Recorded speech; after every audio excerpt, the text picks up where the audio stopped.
Merhaba, kanalıma ve videolarıma hoş geldiniz. Umarım iyisinizdir. Evet, şimdi ne soralım?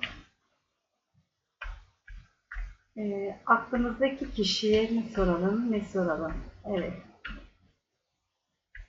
üçüncü kişiyle aran nasıl diyelim? Üçüncü kişiyle aran nasıl? Aklımızdaki kişi, üçüncü kişiyle aran nasıl?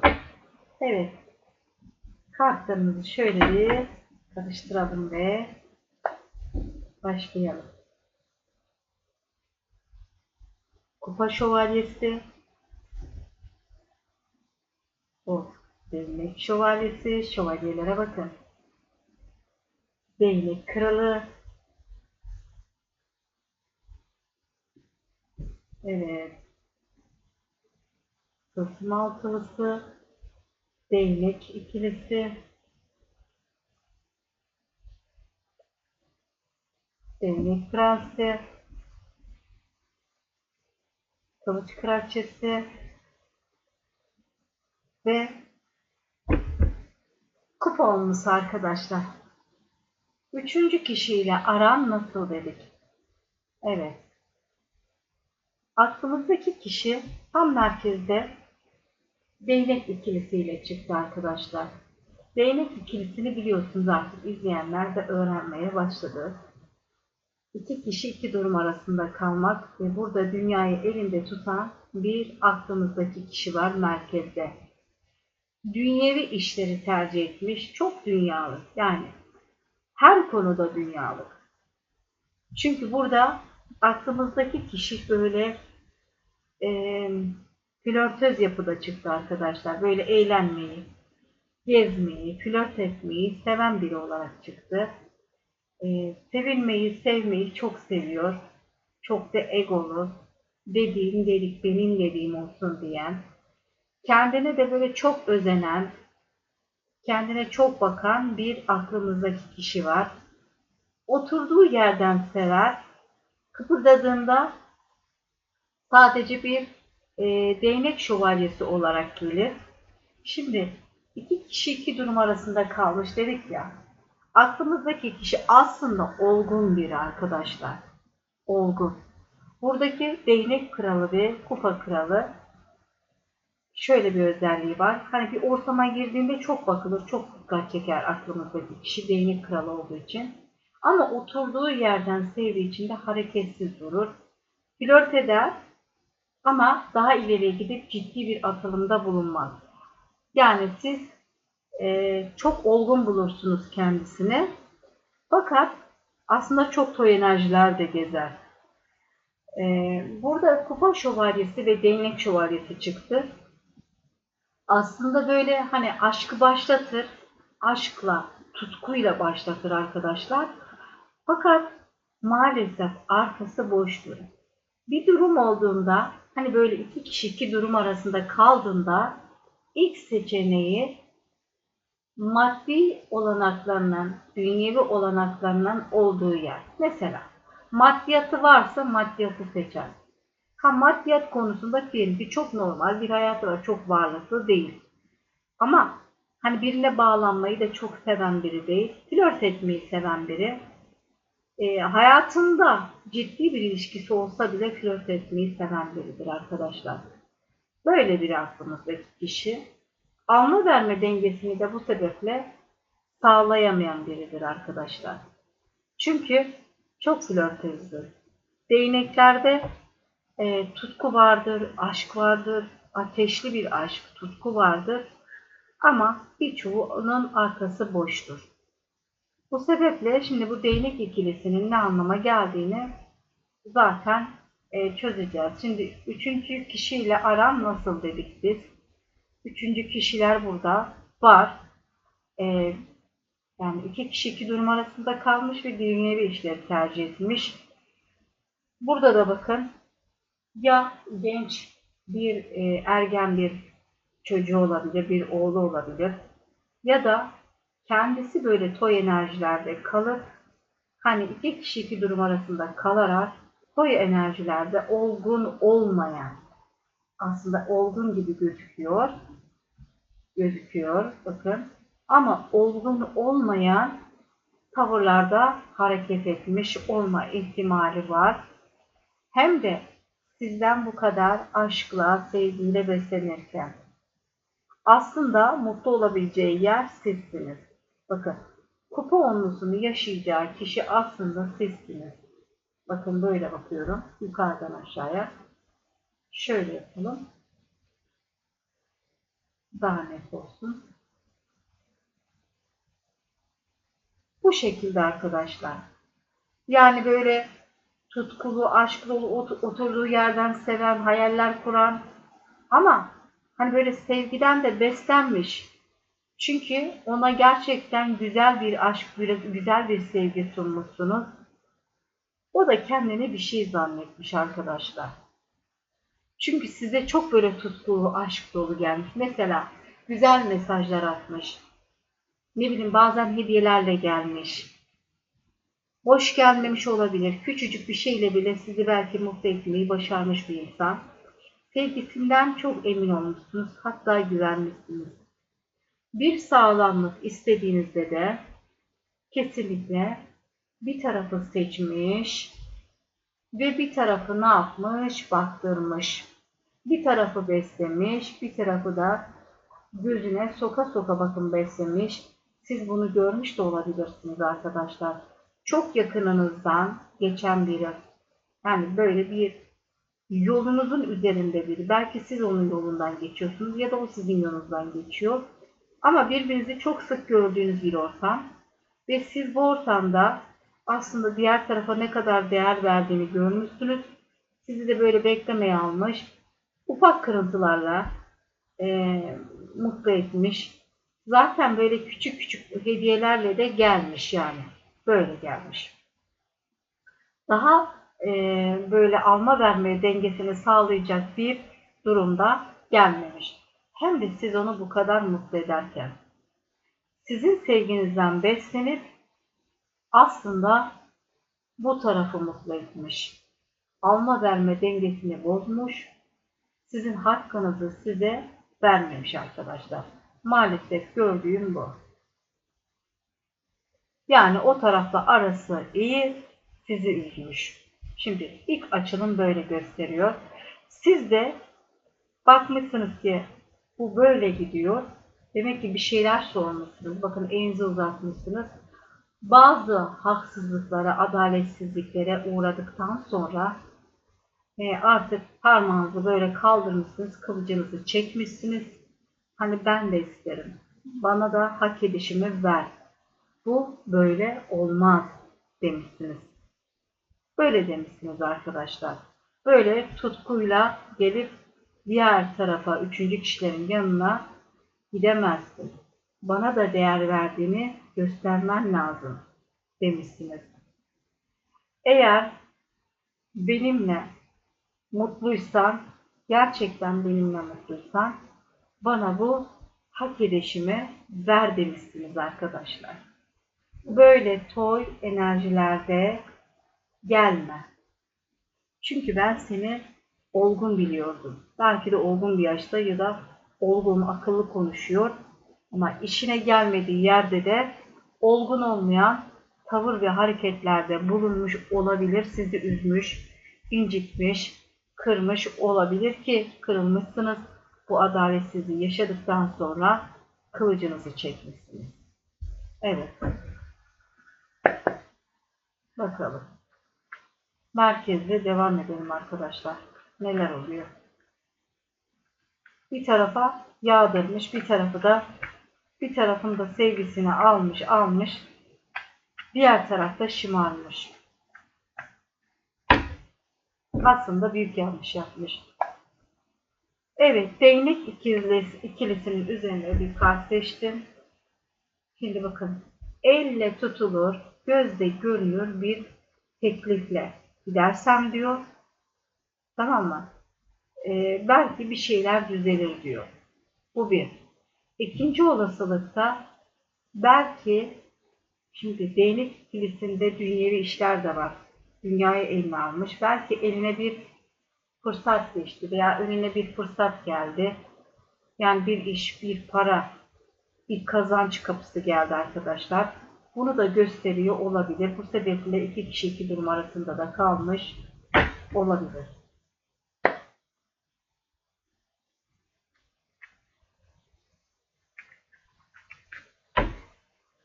Evet. Tılsım altılısının üzerine çektiğimiz kartta da bakın değnek beşlisi çıktı.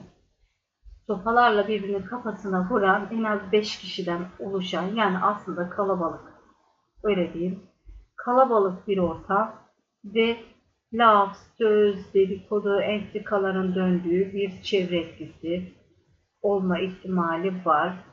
Bakın burası da böyle çıktı. Açılıma devam ettikçe bu daha da netleşecek. El alemi çok umursayan biri.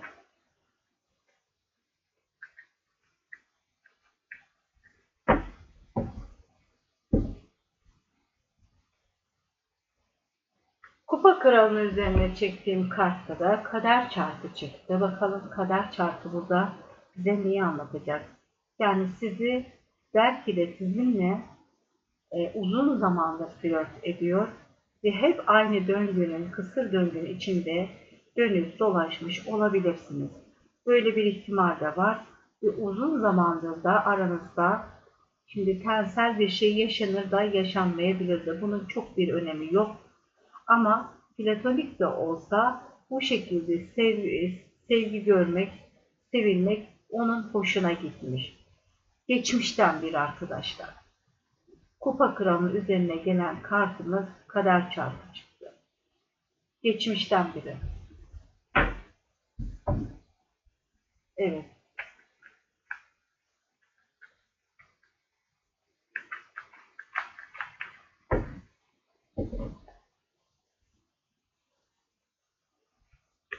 Değnek şövalyesinin üzerine çektim arkadaşlar. Burada kılıç kralı çıktı. Yani bu kadar aşkla, tutkuyla, koşa koşa geldiği, bazen boş gelmediği, hediyeler yağdırdığı aklımızdaki kişi, çıkarları söz konusu olduğunda ve el alemi de çok böyle hesap eden, el alem ne der diyen, dünyevi işlere çok dalan, flörtöz yapıda yaşayan aklımızdaki kişi, çıkarları söz konusu olduğunda ne yapmış? Kılıç gibi mantığa geçmiş, kılıç kralı olarak farklı bir karaktere bürünmüş, mantığa geçmiş ve her şeyi kesip atmış, bir seçim yapmış arkadaşlar.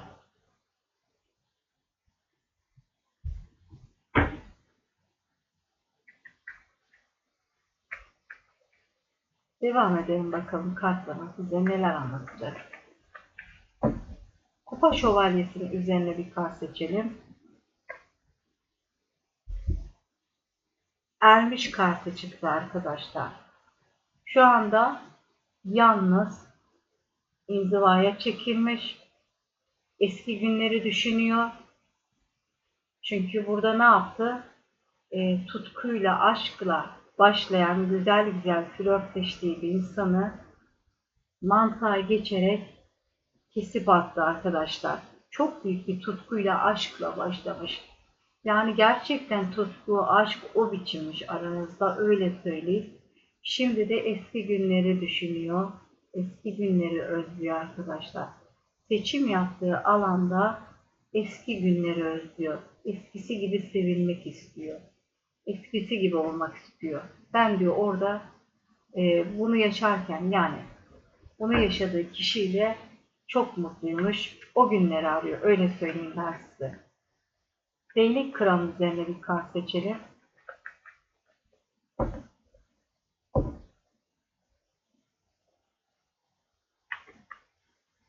Bakın değnek kralının üzerine gelen kartımızda tılsım 8, pardon, değnek 8'lisi geldi arkadaşlar. Dil sürçmesi oluyor. Ah buyurun. Böyle şeyler oluyor konuştuğumuz zaman. Diyor ki ben diyor olgun kararlar vermedim. Mantığa geçtim. kılıç gibi kestim, attım. Bu kadar büyük tutkuyla, aşkla başlayan bir ilişkiyi kesip attım. Dünyevi işleri seçtim, işimi seçtim, kazançlarımı seçtim. El alem ne der onu taktım kafaya. Şimdi de diyor ki, şimdi burada düşünmüş arkadaşlar. Bunu düşünüyor. Yani diyor ki, düşündüğü şey burada arkadaşlar. Ben diyor daha olgun, daha akıllı kararlar alabilirdim. Ben diyor bu durumu iyileştirmek istiyorum. Bir anda bakın, yani bu bir mucize kartıdır aynı zamanda.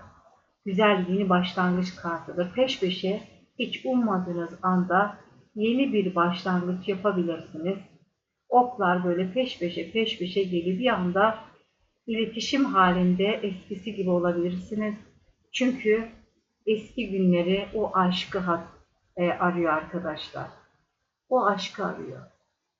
Eski günleri özlüyor. Mutlu değil çünkü. Mutlu değil. Yeniden iletişim kurmak istiyor. Yeniden başlatmak istiyor. Öyle söyleyeyim.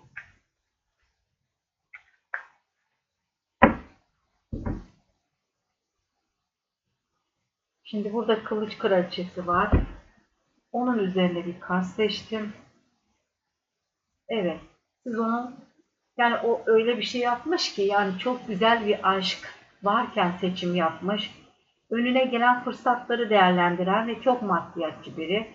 Sizin gözünüzden düşmüş. Siz onu artık bir korkak olarak görüyorsunuz. Hani ben de onu bir şey zannetmiştim ama o aslında çok koyu enerjilerde, çok cahil, ne bileyim, beceriksiz, korkak, böyle görüyorsunuz. O da bundan emin yani. Sizin ona artık nasıl baktığınızı çok iyi biliyor arkadaşlar. Diyor ki ben diyor korkaklık ettim, kaçtım, yanlış yaptım diyor arkadaşlar. Ve sizin gözünüzden düşmüş ve şu anda da korkuyor, size nasıl yaklaşacağını bilmiyor. Korksa da yaklaşacak gibi gözüküyor. Çünkü bu mucizeler kartıdır. Daha olgun, daha akıllı hareket ederse böyle bir şeyi başlatabileceğini, yeniden eskisi gibi olmak istiyor. Sevgi istiyor arkadaşlar. Sevginin öyle pazarda alınmayacak bir şey olduğunu anlamış. Öyle aşk, sevgi sürekli insanın önüne gelen bir şey değildir. Evet, değnek prensinin üzerine bir kart seçelim. Evet, bakın kısıtlıyım demiş. Yapamamış, yapamam, edemem. Olgun davranamamış. Belki çocuğu da olabilir, ergen bir çocuğu. Hani belki benim ailem var, çevrem var dedi. Çocuklarım var dedi arkadaşlar. Kısıtlıyım, yapamam, nasıl yapacağım, nasıl edeceğim, nasıl becereceğim? İşte el alem ne der? Bütün bunları böyle düşünmüş, kısıtlıyım demiş.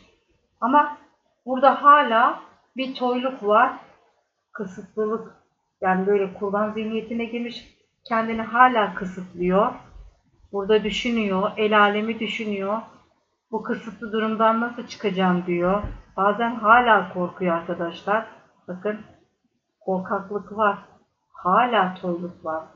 Tam olgunlaşamamış. Ama bir değnek sekizlisi de çıktı. Şimdi bir kupa onumuz var. Onun üzerine de bir kart seçelim.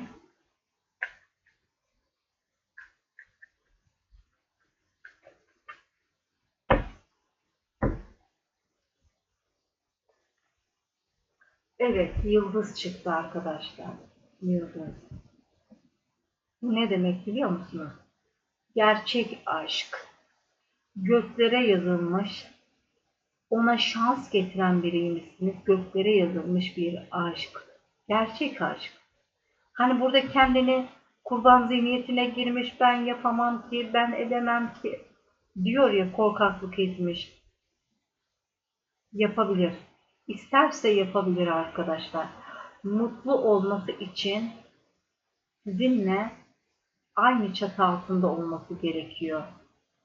Yani aklımızdaki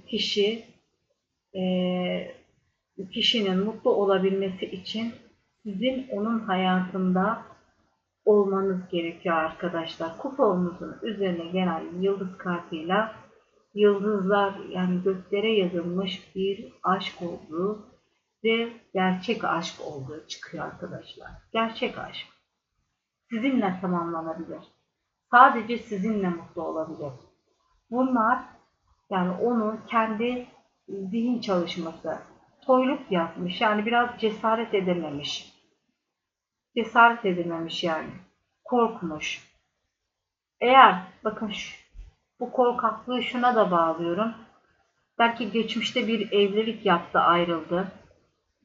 Çünkü buradaki hep diyorum ya hani onun toyluğu da olabilir ama ergen yaşta bir çocuğu da olabilir. Böyle bir evlilik yapmış, ayrılmış işte çocuğu olabilir. İşte belki çocuklarımız kabul eden, belki sizin de var. Belki onun da var. Nasıl olacak? Bunları düşünüyor. Belki siz onun çocuğunu kabul edecek misiniz? Veya sizin çocuğunuz var. Belki kabul eder mi etmez mi? Bu şekilde bir düşünme var. Fakat geçmişte eğer böyle daha önce evlenmiş ayrılmışsa arkadaşlar şu anda gerçek bir aşk yaşanıyor. Bakın kader çarkı da burada çıktı. Tam burada çıktı. Şimdi böyle alıyorum. Aklıma gelen her versiyonda ben bu tarotu okumanın enerjisine bağlı kalarak okumaya çalışıyorum arkadaşlar. Böyle bilin lütfen. Eğer ilk kez geldiyseniz kader çarkı kadersel bir şey yaşadığınızı gösterir. Zaten kupa olmusunun üzerine geldiği yıldız kartı gerçek aşktır. Aranızdaki aşk gerçektir. Biraz korkmuş, biraz ürkmüş ama sonra gücünü, kuvvetini toparlayıp bakın burada düşünüyor ya, bakın düşünüyor ve sonrasında diyor ki ben yapabilirim, ben başarabilirim, daha olgun olmam gerekirdi diyor. Çünkü tecrübeli arkadaşlar. Daha önce bir evlilikten dönmüş bir kişi de olabilir. Ya da bir nişan hattı dönmüş olabilir. Böyle bir şey yaşanmış. Yeniden sıfırdan hani böyle başlatmak istiyor. Peş peşe oklar aşağı düşüyor. Yeni başlanmışlardır. Tomurcuklanmış bir oktur bunlar. Bu şekilde baktığımızda kadersel bir şey yaşamışsınız.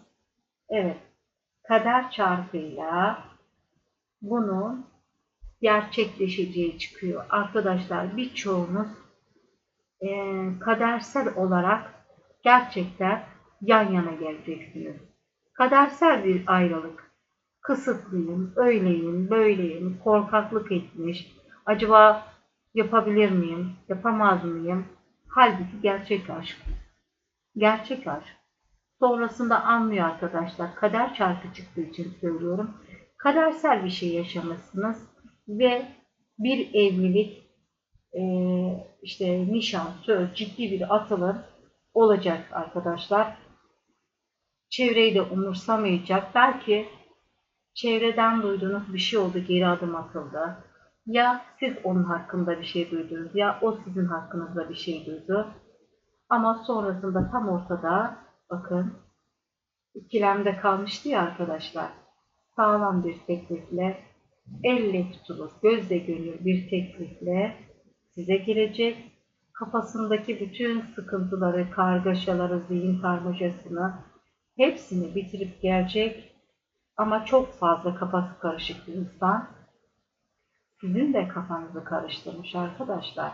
O yüzden öyle bir sıkılmışsınız ki e, kılıç kraliçesi olmuşsunuz ve siz de aman deyip böyle bir kesip atmışsınız.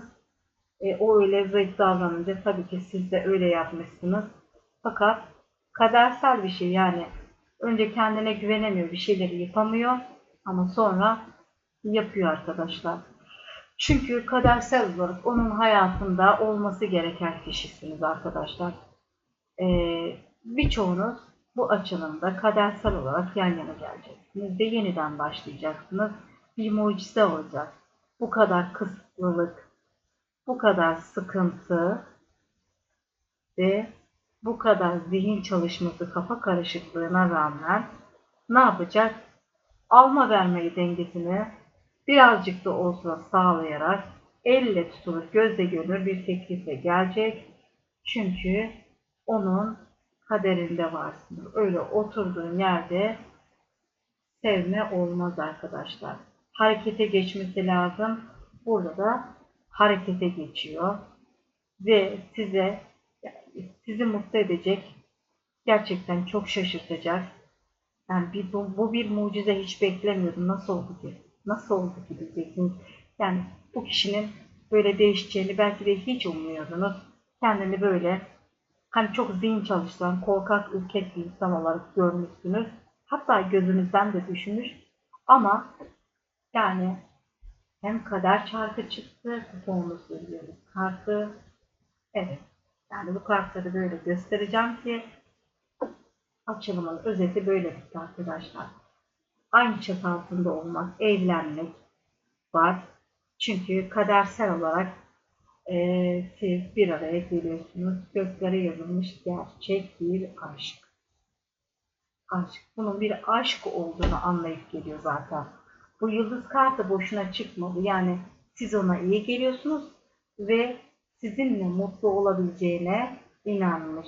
Belki de hani ben bir daha evlenmem, nişanlanmam, hayatıma ciddi birini almam, ben ciddi olmam, böyle flörtöz gezerim diyen, bir daha evlenmem ki deyip belki de büyük laf eden biriydi. Ama sonra ne oluyor? Bunun gerçek aşk olduğunu anlayıp, kendine güvenip, bir iletişimde bulunup, elle tutulur, gözle görülür, sağlam bir teklifle gelen bir aklımızdaki kişi var. Aldım, kabul ettim ve öyle de oldu. Evet, görüyorsunuz arkadaşlar. Açalım değişiyor. Çünkü kolektifim değişiyor. Yeni aboneler, yeni izleyiciler, izleyenler artıyor ki bu kadar değişiyor arkadaşlar. Kolektifime çok teşekkür ederim. Enerjinizi çok güzel akıtıyorsunuz. Evet. Eğer size uyduysa uyanları lütfen alın, kabul edin. Uymayanları evrene gönderin. Mutlaka içinden alacağınız mesajlar olacaktır. Alma verme dengesini sağlamak adına lütfen beğenip yorum yapmanızı istiyorum. Ayrıca abone olmanızı rica ediyorum. Beğendiyseniz beğen tuşuna basınız, abone olursanız çok sevinirim. Bir sonraki videolarımda görüşmek üzere. Hoşça kalın. Kendinize iyi bakın arkadaşlar.